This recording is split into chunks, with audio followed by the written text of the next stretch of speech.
Ciao a tutti ragazzi, bentornati o benvenuti su Pepe Collectibles per un nuovo video unboxing a tema Star Wars. Oggi andiamo a dare un'occhiata insieme alla doll in scala 1:6 di Hot Toys del generale Grievous, direttamente da Star Wars Episodio 3, La vendetta dei Sith. Una doll mastodontica che sembra promettere davvero bene sia dalle immagini che abbiamo potuto vedere in fase di preordine, sia da una leggera sbirciatina che ho già dato alla doll. È gigantesca ragazzi, farò anche difficoltà a registrare questo video sinceramente, e vi ricordo come sempre di averla acquistata su ilcolossodinerd.com, di cui trovate il link qui sotto in descrizione. E quindi ragazzi, sigla velocissima e partiamo con gli accessori di Grievous.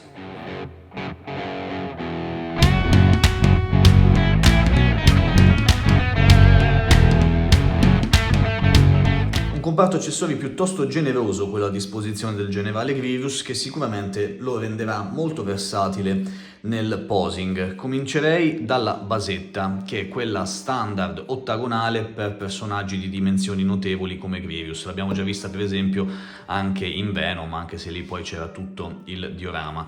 Targhetta espositiva con il logo di Star Wars e il nome del generale Grievous sulla parte frontale, e superficie satinata ruvida con un leggero rilievo sui segni, diciamo, della bruciatura data dal movimento delle spade laser. Non mi piace per niente questo effetto, vi dico la verità, sa molto di 2D, molto di disegnato, e non mi piace, secondo me va a rovinare la basetta. Nella parte posteriore c'è la possibilità ovviamente di mettere il supporto per tenere in piedi il nostro gigante. Abbiamo poi due effetti whoosh per le spade laser. Anche qui non capisco il motivo per avere soltanto due effetti whoosh, visto che le spade sono 4, e uno verde e uno azzurro. Sono 4 ad esempio le lame delle spade laser, sempre della stessa identica qualità che abbiamo visto e rivisto nelle doll di Star Wars di Hot Toys, quindi non ci sono novità. In questo caso abbiamo 2 spade laser azzurre e 2 verdi,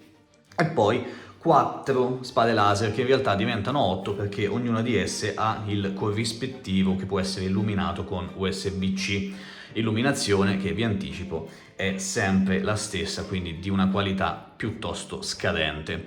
Le spade laser sono piuttosto generiche, quindi non abbiamo la spada di Anakin o quella di Obi-Wan, ne abbiamo di 4 tipi. Bene, la scultura e la verniciatura sono sempre le solite, quindi non ho nulla da lamentare se non appunto per l'assenza delle spade laser un pochino più importanti.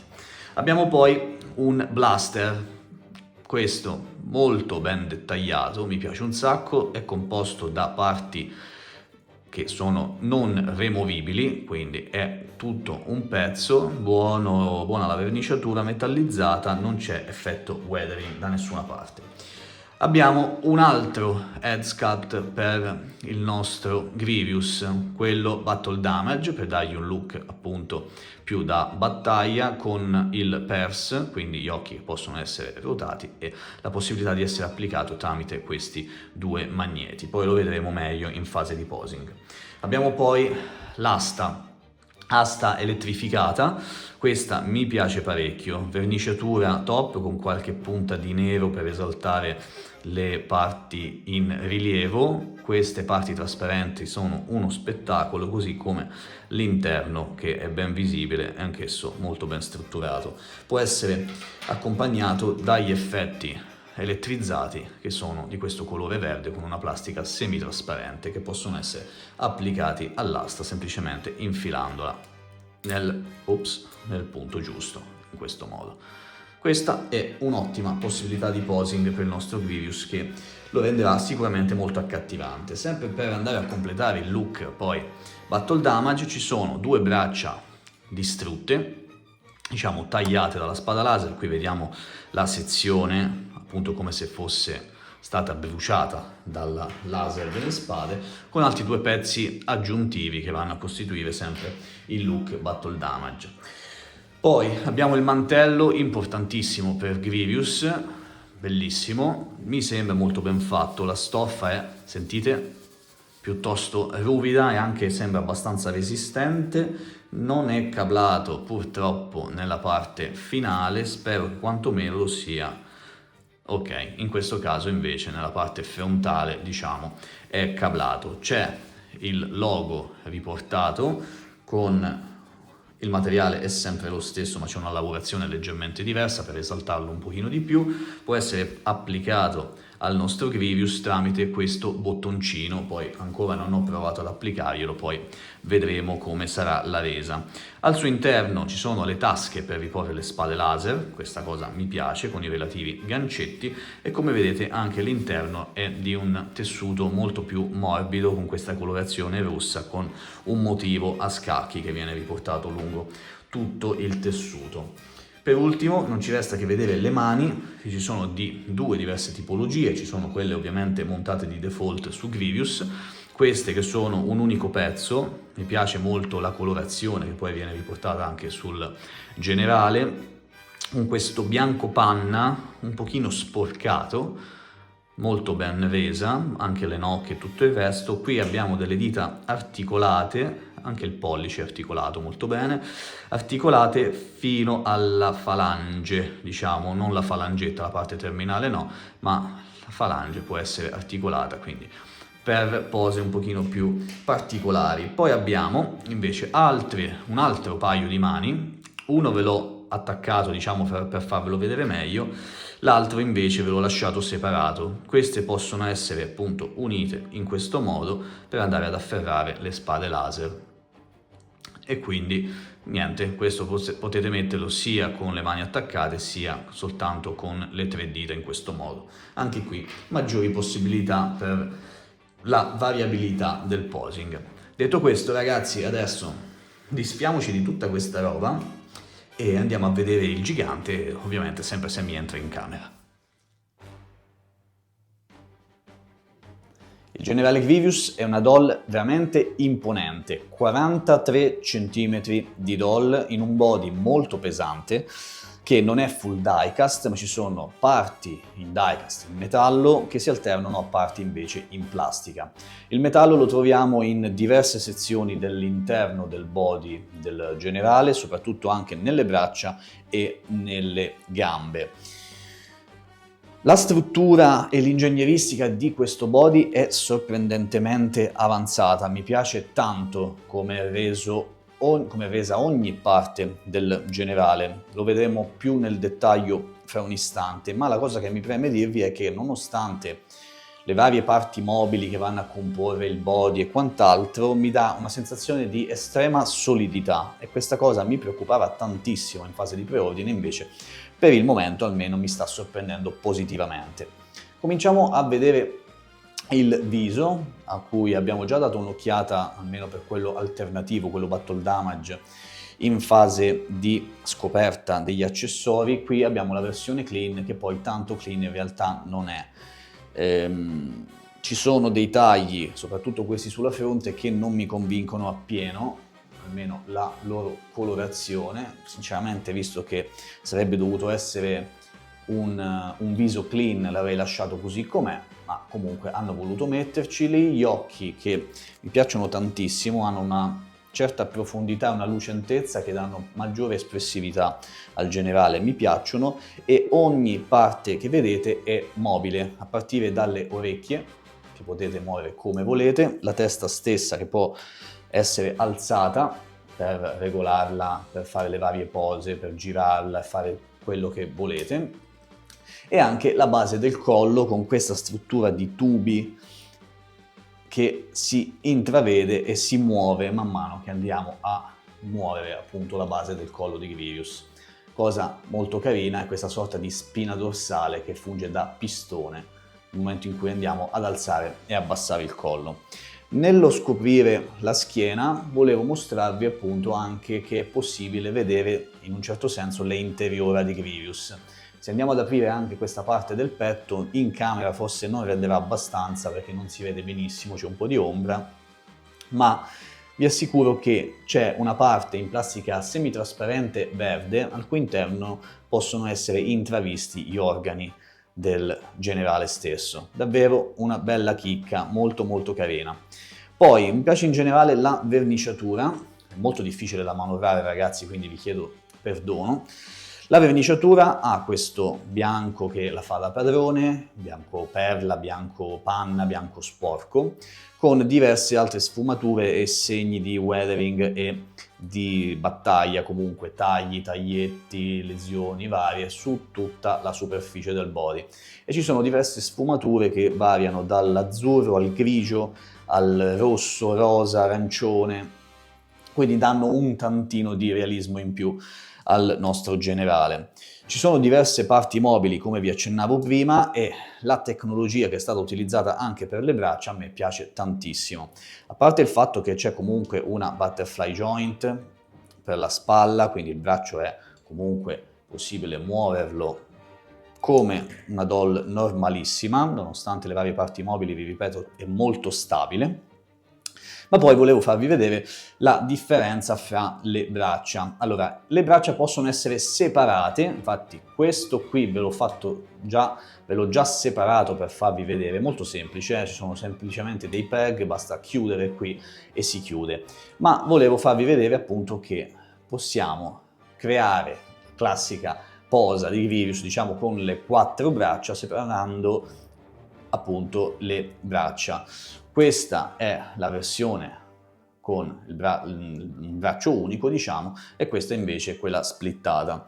Ovviamente possiamo anche sostituire queste parti terminali con gli accessori che vi ho fatto vedere nella precedente sezione, quindi possiamo mettere ad esempio questo braccio con la mano mozzata o semplicemente questo pezzettino come se fosse venuto via, sarebbe questa parte terminale, questa parte iniziale, che come se fosse venuto via praticamente tutto il braccio. Anche questa è una chicca molto molto importante e mi piace un sacco. C'è anche l'articolazione ovviamente ai gomiti, ragazzi, poi vedremo tutto meglio nella sezione posing, vedrò se riuscirò a fare qualche posa interessante. Non ho ancora messo il mantello, poi lo metterò nella prossima sezione. E per quanto riguarda le gambe, qui troviamo la maggior parte del diecast, tutte queste parti interne soprattutto sono in metallo e quindi questa è la parte più robusta, più solida e anche più pesante ovviamente della doll. Guardate anche dal punto di vista ingegneristico come sono strutturate queste gambe, a me piacciono veramente tantissimo e c'è un'articolazione anche al ginocchio, aspettate, non mi ricordo come si aprivano, però vi assicuro che c'è, adesso non voglio forzarlo ma ve lo faccio vedere sicuramente dopo, e anche al piede, diciamo alla caviglia. Come vedete sono abbastanza rigide le articolazioni, quindi bisogna stare attenti, ecco questa è più sbloccata, poi sbloccherò anche quest'altra gamba, eccola qui, e si può piegare di parecchio ragazzi, addirittura ecco qua, può arrivare a superare i 90 gradi. E che dire, piedi che sono costituiti come un po' come dei piccoli ragni, insomma, con la base che è piatta, quindi sarà possibile comunque anche dare un pochino di presa al nostro Grivus in posing, ma le dita, se non mi sbaglio, non sembrano essere articolate assolutamente, no. Quindi caviglie sì, ma dita dei piedi no. Peccato, perché si sarebbe potuto fare anche qualcosina in più da quel punto di vista. Ho paura che questa articolazione non sia del tutto funzionante, devo vederlo ragazzi, perché temo di, se voglio forzarla, di fare dei danni, ma devo valutare, questo ve lo dirò poi nella conclusione del video. Detto questo ragazzi, un pezzo davvero unico, senza dubbio. Adesso mi divertirò, spero, un pochino con il posing e ne parliamo fra un istante per la conclusione del video. Il generale Grievous è uno di quei pezzi che non può mancare nella vostra collezione se siete dei fan di Star Wars. In questa scala è assolutamente il pezzo migliore che potete trovare al momento, che supera, secondo me, di gran lunga la sua precedente versione, ovvero quella di Sideshow. Grievous è imponente, avete bisogno di molto spazio in collezione, ve ne occuperà tantissimo, quindi fatevi bene i vostri calcoli qualora decidiate di recuperarlo in un secondo momento, perché i miei video, lo sapete, arrivano molto più tardi rispetto a quando effettivamente vengono rilasciate le doll sul mercato asiatico, quindi magari può aiutare qualcuno che ancora è interessato a recuperarlo, magari usato o lo trova da qualche parte, quindi spero di potervi essere d'aiuto. È bellissimo esteticamente, imponente, sicuramente affiancato agli altri cattivoni della saga di Star Wars, oppure a un Obi-Wan o a un Anakin, insomma, per ricreare delle scene particolari, è assolutamente un must-have. Però purtroppo, ragazzi, si porta dietro dei difetti, anche se tecnologicamente, dal punto di vista ingegneristico, è molto valido. Per me, che poso le doll senza la basetta, ha diversi problemi, soprattutto per quanto riguarda la parte, guardate, guardo di là perché ce l'ho qui vicino, la parte dei piedi che non sono articolati, almeno nelle dita, diciamo, chiamiamole dita, e questo avrebbe aiutato tantissimo in fase di posing per dargli una maggiore stabilità, e anche per quanto riguarda la zona del bacino. Il bacino ha un pezzo, quello del posteriore, che è un tutt'uno con le anche. Nel momento in cui andrete ad abbassare troppo le anche o ad allargare troppo le gambe, scusate, questo pezzo ovviamente farà attrito con la gamba e farà sì che si sollevi facendo staccare il posteriore di Grievous, cosa che è successa a me. Poi si rimette tranquillamente al suo posto, ma non potrete stressare troppo l'articolazione delle gambe, purtroppo. Questo è un Grievous che sicuramente dovrete abbassare un pochino, a meno che non abbiate ampi spazi in altezza, essendo, ripeto, 43 cm di altezza se lo mettete dritto come un palo, cosa che dubito qualcuno di voi farà, ma potrebbe raggiungere delle altezze ancora maggiori qualora decidiate, per esempio, di esporlo con le spade laser verso l'alto, in una posa anche piuttosto iconica del generale. Quindi, in base agli spazi che avete, dovete un pochino adattarlo, e non è detto che la posa che sceglierete sarà quella adatta per farlo rimanere bene in equilibrio, soprattutto se non usate la basetta. Se la utilizzate, ragazzi, assolutamente nessun problema, perché verrà sorretto in ogni modo dal relativo supporto. Detto questo, altro grosso problema, il mantello. Mi ha deluso tanto, sebbene sia molto ben fatto a livello di lavorazione, il materiale, il colore bello vivido e quant'altro, il fatto che sia, a parte che arriva proprio giustissimo a questa zona, ma poi viene attaccato al generale soltanto tramite una piccolissima clip realizzata in plastica. Niente magneti, cosa che qui sarebbe stata fondamentale, a dir poco. Un bel magnete forte avrebbe facilitato sicuramente il lavoro e avrebbe tenuto su quel mantello senza nessun tipo di problema. In questo caso, invece, soltanto quella piccola clip in plastica che dovete stare anche attenti perché potrebbe rompersi. In più è cablato soltanto nelle parti laterali e non sotto, quindi sarete un pochino limitati anche per quanto riguarda il poso. Per il resto, ragazzi, quello che ho detto durante la recensione ovviamente viene confermato. Bellissima doll con qualche piccola imprecisione, qualche piccolo difetto, buona la quantità degli accessori e la qualità stessa, che permetteranno comunque un posing abbastanza dinamico, sempre rispettando quei criteri di cui parlavamo prima. Perciò nulla da dire, assolutamente un must have. Sono piuttosto soddisfatto, anche se mi ha fatto davvero tanto penare in fase di posing. Detto questo, ricordo che l'ho acquistato dal colossonenerd.com, di cui trovate il link qui sotto in descrizione, che ringrazio come sempre, e ci vediamo alla prossima, ragazzi, e fatevi sapere qui sotto nei commenti che cosa pensate del generale. So che molti di voi l'hanno preso, quindi sono curioso di sapere se avete riscontrato le stesse cose che ho riscontrato io. Ancora grazie per essere arrivati fino a qui e ci vediamo alla prossima. Ciao ragazzi, a presto.